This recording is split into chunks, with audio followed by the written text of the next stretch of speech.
All right, it's working. Did it start recording? Has it started recording? All right, it has. This is episode 1 of the P-Nug podcast. Peanut Gaming, This is baby. We're here to get it started. Here to get it popping. We ain't got a camera yet, but it's coming. So we'll just have some gonna. sick gameplay in the background to keep y'all occupied while y'all listen to our succulent voices. This is where you say. This is the part where you say, "I am your I'm host." Key. I am your host, Key Sanders, and this is my wonderful co-host and brother. Gavin. My name is Gavin Jackson. Today we'll be discussing the downfall of certain aspects of gaming and whether or not things like the quality of games have declined due to Battle Pass, and whether or not companies have the best interest of their gamers in mind. So, Okay. I'll let you start. First off, we gotta explain what a battle pass is. A battle pass is basically a reward system that games implement to make some extra money and to also keep people playing the game. So for instance, say I make a game and the topic is going swimming. In my battle pass, there would be swimsuits that, say for instance, you pay for 10 hours. You get It's a not free cosmetics, swimsuit. just get to the point. Holy moly. It's cosmetics, but I gotta explain it so someone who doesn't play games can understand what we're talking about, my good sir. My good sir. Okay, it's a leveling system. There's 100 levels. Every time you level up, you get a cosmetic. There's 100 levels. Typically, you pay $9.50 to access the entire battle pass.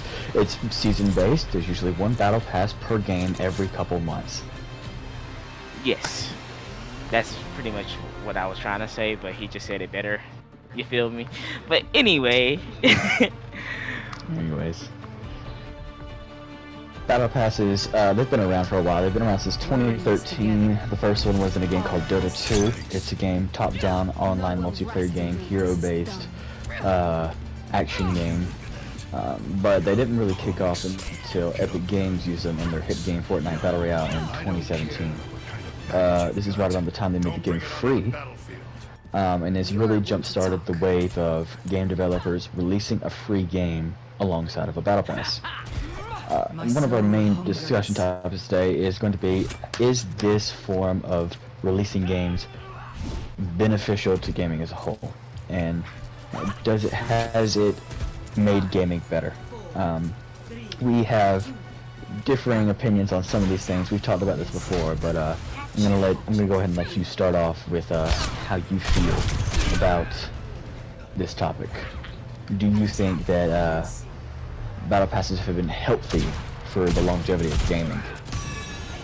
Overall, in terms of longevity of gaming, battle passes, yeah, they have helped gaming tremendously to grow because of the rise of free gaming and people realizing that you can make money without charging full price for games.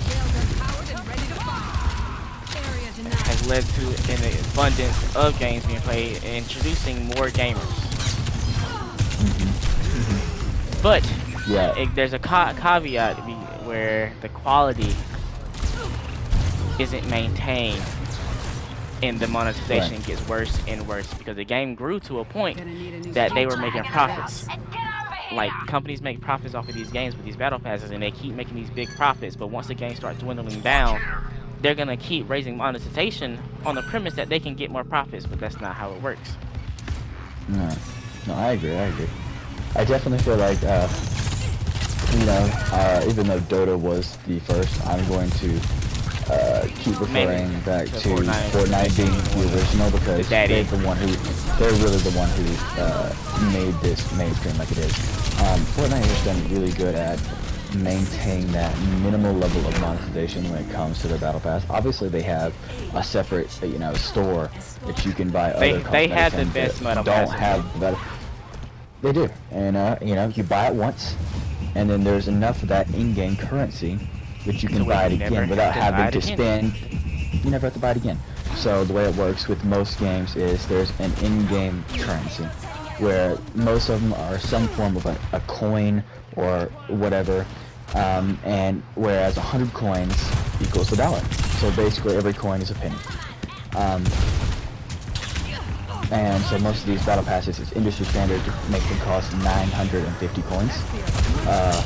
And within that battle pass, there is typically around 1,500 coins in the battle pass so that you have enough to buy the next battle pass and have a little left over that you can save.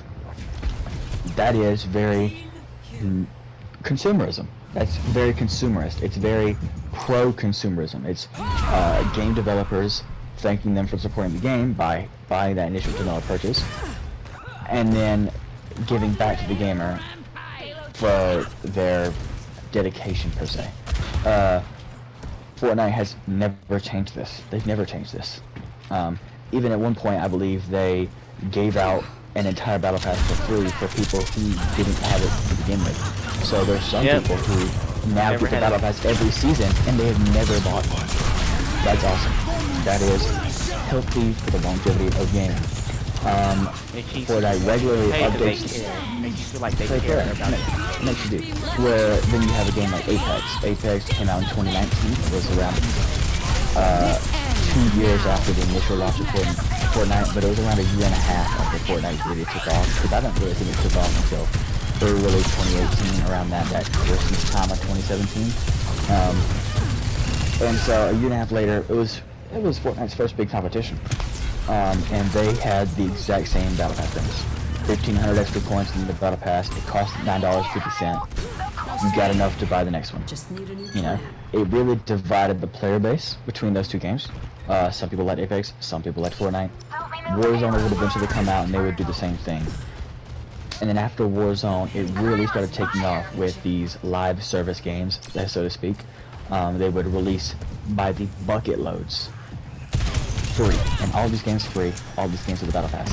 This is where I start to kind of disagree with you about like healthy longevity of gaming. We've talked about that before. Obviously, there's the elephant in the room, Spellbreak. It's a game that I really enjoyed. I know you enjoyed it, not as much as me, but it was different. You know, it's a magic game. It's live service, online, multiplayer. It was never going to captivate that big audience, but it would have had a dedicated audience had it just been a game that cost $15 or $30. But because, you know, and it had 1 million players at one point, but because no one bought that battle pass, they just wanted to play the game because it was fun, and didn't want to have to dedicate themselves to playing through the battle pass and leveling it up to unlock everything. They knew they probably weren't going to do that. They just wanted to try it. They didn't. And so because they made no money, they couldn't keep their servers up. And the game eventually shut down, like, only not even a year after the game came out. That's upsetting. This has not just been exclusive to Spellbreak. Hyperscape, Rogue Company, Vampire Blood Hunt of the Night. I mean, the list goes on about games that came out, really cool concepts, really interesting games that just get shut down after, like, a year. Because they just don't have the money to keep it up, because they weren't charging for their games, so they didn't have that money to keep the servers on, or buy servers, they're having to rent them out. And then, you know, they just go under. I really think battle passes have really tanked games because of that, and some games are forced to min-max their profits. We see Apex. You know, that's more corporate greed. Apex, which was once really, really great, you know, now they charge $20 a season. Not only is it not $9.50, now it's $20. It's double. And it's double. It's double, and you have to pay it every season. You can't do like the battle, every unlocking the entire battle pass pays for the next one. Do you feel as if the, you know, all these games shutting down, is that good for developers? Is that good for players? What do you think about that negative side? I believe it more so translates now, like, with more context of what we're talking about, it's more so a capitalism issue. You're gonna have some things that are successful, and then others are just gonna die out because there's just something better, and everybody has their mind. The world is really followed on trends.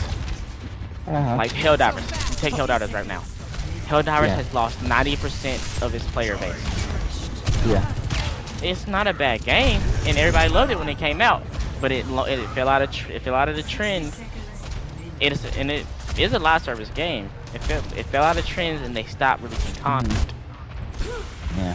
to keep you in. Yeah, I definitely feel like that's another thing. All these game developers with their battle passes are so focused on releasing battle passes, cosmetics, and not releasing more games. I want stuff to do. Right? When I'm playing my game, I want more game.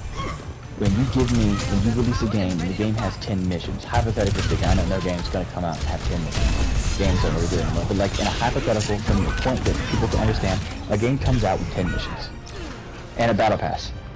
And then they update the game, and instead of the game adding 10 more missions, it adds another battle pass. Okay, that's cool. You know, this battle pass is the night theme, so now we have a bunch of night costumes. That's cool, but I can't even do anything with them because I've already beat all the missions. Add more missions. Yep. Add more stuff to do. Because it's not profitable to add more missions because the game is free. I'm not gonna pay for this. You've already made the standard. You're releasing the content for free. That's your standard that you've released.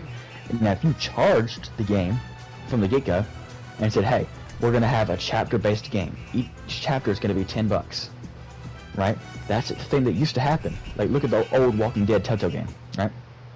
It came out in like 5 chapters. Each chapter was only like $5. You'd pay. It'd be like 3 or 4 hours of content. It's basically watching. It's basically a movie-style game. You'd pay the $5. You'd play the game, and it's just not the same anymore. That doesn't happen. Companies are just so focused on these battle passes because they saw Fortnite do it, and Fortnite made a lot of money. Let's do that. We're so focused on the money. The art of making a game is gone. In the early 2000s, people who were making games cared about making games. They weren't in it to make money. I also think battle passes Battle are also the fault of the consumer, how it has twisted. Because you take games like Cyberpunk 2077, you take games like GTA 6. Gamers have gotten so impatient, wanting more content and more content and more content, that even if a game has a battle pass and it does successful, they won't be satisfied with 30 hours of content. Alfred. What do you mean? Game developers don't have time to make good games anymore. They have plenty of time. They have plenty of time. I mean, some of these games are in development for 10 years, and then you get a game like, you know, let's say a game that came out that was rushed or something. It felt like it should have came out. The strongest example is Cyberpunk, 100%. Cyberpunk, but Cyberpunk it's not live service. That's just the fact that their game just wasn't able to be released, and they had executives, higher-ups that forced the game to come out. They were getting death threats. Yeah, they were getting death threats. You know, that is completely the fault of the consumer. The consumer's like, "Hey, we want your product," and they're like, "Dude, it's unfinished. It's not ready. Give it to me anyways." "Okay, here it is." "Rah, it's unfinished. We told you it was unfinished." You know, that's completely the consumer's fault. But like, I feel like a lot of games, like Ubisoft games, Assassin's Creed Unity, big example. It's a better game now. When that game came out, it was awful. It was buggy. It was a mess. It was unfinished. And there was a whole bunch of paid cosmetics. So I paid $60 for this game. It doesn't work. I play it, and the game breaks. There's a bunch of missing textures. Like, the game doesn't look good. It doesn't feel good to play. And then on top of that, you're gonna tell me to spend extra money on top of the $60 that I just spent to play the game, just to make my character look cool? No, that's just silly. That's silly. And then you have a game like Red Dead Redemption 2. You have a game like Elden Ring. You have a game like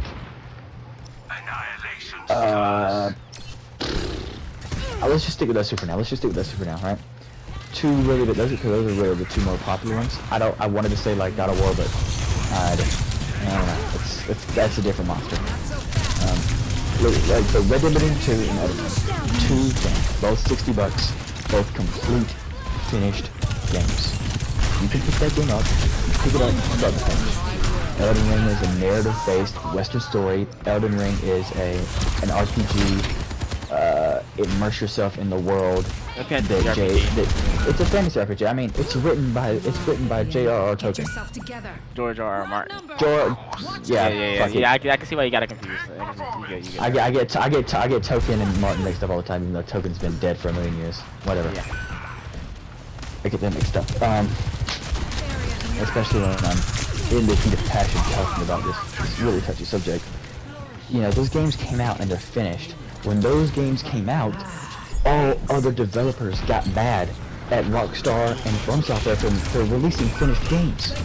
Because they know that they're not going to release finished games. They know that their games are just cash grabs.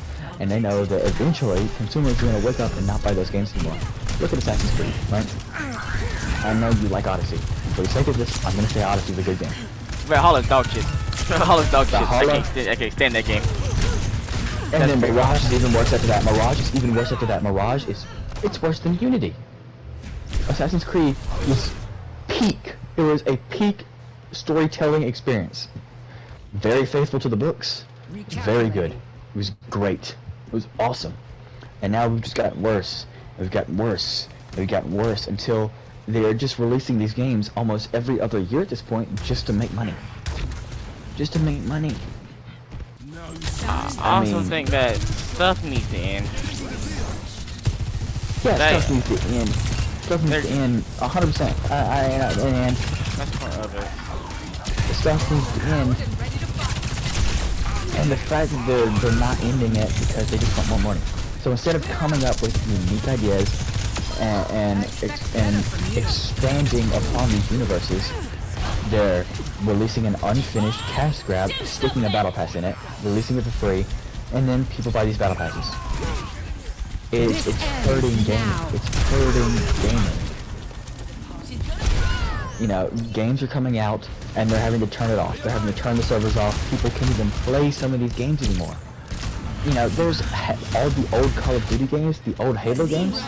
The servers are still on, and those games came out 20 years ago. Those games were coming out 2003, 2004. Heck, there's some of those games came out in 2000. That's 24 years ago. The servers are still on.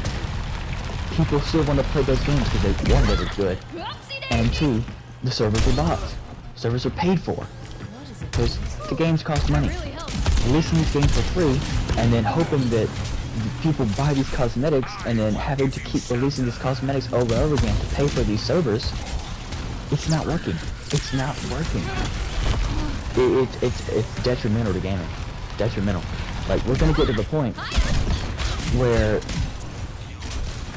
like, a bunch of people will play a game, not buy the battle pass, because most people in this economy can't even afford it. People can't afford eggs, and I'm supposed to spend $10 every month, every other month, sometimes even shorter than that. Now all these game developers are charging 20. What happens in another 2 years when it's 40? What happens when it's 50? People are going to be able to buy it. Baby. It just gets worse and worse. The people are realizing that gaming this is the most money that you can make producing anything. Gaming is the absolute pinnacle of the amount of money that you can make by providing a service to somebody. 100%. So there's gonna be Grand Theft Auto 5 has been out for 10 years, and it has made like $10 billion. $10 billion. That's $1 billion a year. $1 billion a year. That's that game's been out. $1 billion a year. The movie industry isn't doing that. The only guy who's coming close is James Cameron with the Avatar movies, right? Yeah. He's made the first one made like what? I don't know. Give me those numbers. At least $1 billion. They made a couple billion. I know the second one made even more than the first one, or just about as much. You know, they both made billions of dollars, a couple billion. They both made two. I don't have the numbers, and I don't have a laptop up and look it up in a second. But I know they're both the billion mark because it was in the news. We know that for a fact, right? But that's Not that's just a couple $1 billion over the course of 20 years. GTA has managed. GTA, just the 5th installment of the game, has made $1 billion every year since it came out. Do you know how crazy that is? Do you know how crazy that is? They're moving the payload. Nothing makes money like video games. No form of media. No form of media. Like what other forms? You know, you have regular art, books, movies. You could wrote fashion into it. Fashion might make more money than gaming. Maybe. You know, with certain, I know certain brands are worth a lot. Like Adidas with like Yeezy and all that kind of stuff. He was worth $1 billion. Just $1 billion, $1 billion. That's what he was worth at the height of his money, right? I'm looking it up right now. How much is Yeezy worth, or Adidas? How much are these companies worth? Adidas is worth 45.22 billion. Right. Okay. I'm just gonna look up how much the gaming industry is worth. So you got 45.2 billion for Adidas right now. That's just one clothing company. If you're gonna look up how much gaming is worth, you have to look up how much the fashion industry as a whole is worth and be not comparing them faithfully. Fashion is way more than gaming. It's estimated that the worldwide gaming market generated an estimated $347 billion in 2022.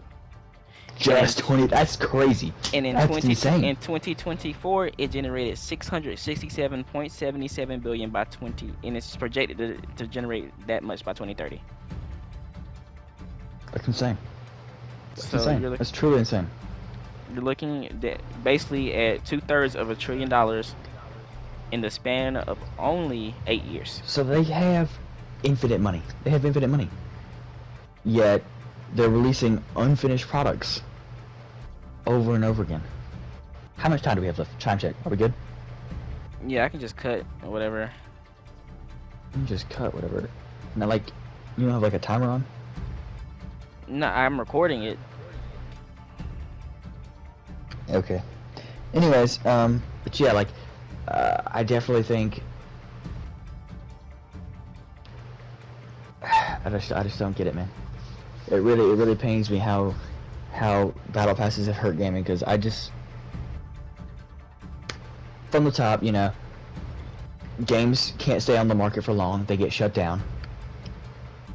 Battle passes are causing, you know, too much development time is going into these battle passes instead of the game, causing unfinished games to be released. You know, because of these battle passes and all these other microtransactions and all these, you know, all these things that they're trying to milk, it's taking these games ages to come out. And one thing after the other, after the other, after the other, after the other. You know, with all these battle passes, it's almost like I'm paying for cable again. You know, like we just got rid of cable. It's we crazy, just got rid of bro. cable. Like, and now I'm paying for cable again. Don't even get me started on that, because you finna make me talk about streaming services. Those are the Let's real not, motherfuckers. let's not. That's a whole nother episode of the podcast. Whole nother episode. But it's just, it's crazy how much gaming has changed since 2017. I mean, that's only, or just since the pandemic, really. You know, I don't know. I mean, if we want to pretty much point our finger at anything that's causing gaming to die, you can, or anything that's going on wrong in the world, it can easily be pointed back to the pandemic. Yeah. 2020 I would more say executives. Gaming. I don't know. It was peak. It was good gaming. It was good gaming, but listen, 2020 quarantine gaming was the key for these battle passes to truly get implemented in the way they were. Yeah, 100%. Everybody's you had home. all these people who had infinite time to dedicate it to one, leveling them up all the way and getting your full money's worth. And I feel like now it's like they just don't make as much sense. I think that's why you're seeing some of these companies releasing them at, look at the finals. The finals is on their second battle pass. The game's been out for nearly a year now. They're only just now on the second one. Great game, by the way. Great game. Great game. I recommend it to anybody who's looking for another shooter to play. Finished game. You know, I will always say the best shooter game that ever came out, Titanfall 2. and it definitely gives me the feeling as if I'm playing that game again. The closest to any game coming out. I think the Finals gives more Titanfall 2 than Apex does. And Apex is made by the same people on the same engine that Titanfall 2 was made on. That's another discussion for another time. But they have made their Battle Pass, instead of it being like every other month, what it feels like with a lot of other ones, theirs is like, it was like 7 months for like one Battle Pass. It was like a long time for one Battle Pass. It might not have been 7 months. It might have been shorter than that. But it was still much, much, much, much longer than Fortnite's. Which, I mean, they had an all-time low Battle Pass of like 27 days, which was the OG season in quotation marks that they released last November. That one lasted for 27 days. 27 days. A Battle Pass. Yeah. $10. That's crazy. It's crazy. They're hitting all-time lows. They're getting shorter and shorter. And they released one because they understand. I mean, that's good marketing. You know? And that's saying something. That's me, like, giving praise to Battle Passes, which I hate. I hate them. I don't like them. But I'll give them a point for that. Battle passes are cool if you only ever have to pay for them once. That's it. That's my brown verdict. Like, you should, if you put a battle pass in your game, you should only ever have to pay for it once. You should only have to pay for a game once. Your cosmetic, if it's free, battle pass is only once. Yeah. But yeah, you should only have to. You should only have to ever have to pay for the game once. And as long, like, and for free-to-play games, if they're gonna sell cosmetics, it's perfectly fine for you to sell cosmetics. They just cannot offer any competitive balance. And I don't know how it's done. Warzone gets it completely wrong, where you can buy these camos for your gun, or you can buy new weapons, and you can get a jump start on leveling, and you have an advantage because you have attachments that someone else doesn't have because they haven't been playing the game as long as you have, or they haven't spent as much money as you have. In a competitive, in a virtually competitive shooter, well, there is no competitive scene for Warzone. COD kind of sucks for that, but.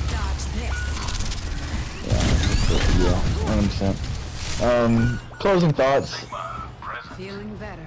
I'll give my rundown of what pros and cons I think, and then you give yours. So pros, you know, it does give me something to look forward to, I guess. I do like the new themes, the new skins, cosmetics.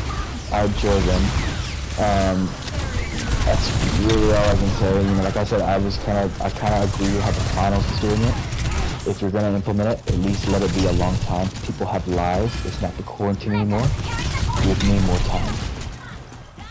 Negatives, you know, I've already explained over 1,000 times throughout this podcast. You know, if a game doesn't get an influx of players who buy it immediately, right when the game drops, then the game's going to get shut down within a couple months. That sucks. These games are releasing unfinished. They have a lot of errors and bugs in them that they're not intended to have because too much time went into designing these cosmetics instead of actually developing the game. I think that's another negative. And let's see what else. You know,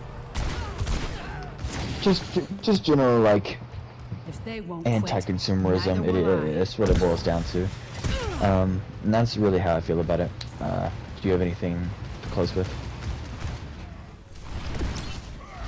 I just, as long as a game is listening to its player base and they're constantly giving updates, I'm fine with a battle pass being in place because it's not something that you necessarily have to buy. But if it's second the game, like Apex right now, is falling behind and not actually listening to his player base or making changes to actually benefit the entirety of his player base, then the battle pass is a no-go.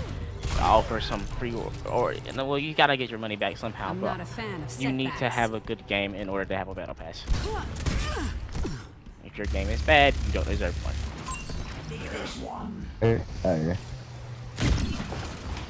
Well, I mean, I think we've said what we needed to say, right? Would you agree?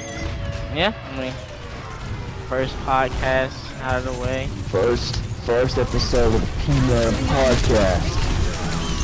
This has been your host, Keith Sanders, Gavin Jackson, signing off. Yo, it's gonna be us talking. There's gonna be gameplay in the background.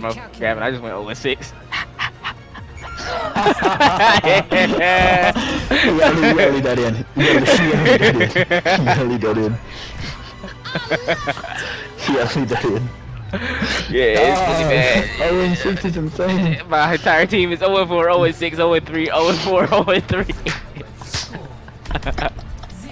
Yo, trash. Yeah, it's really bad.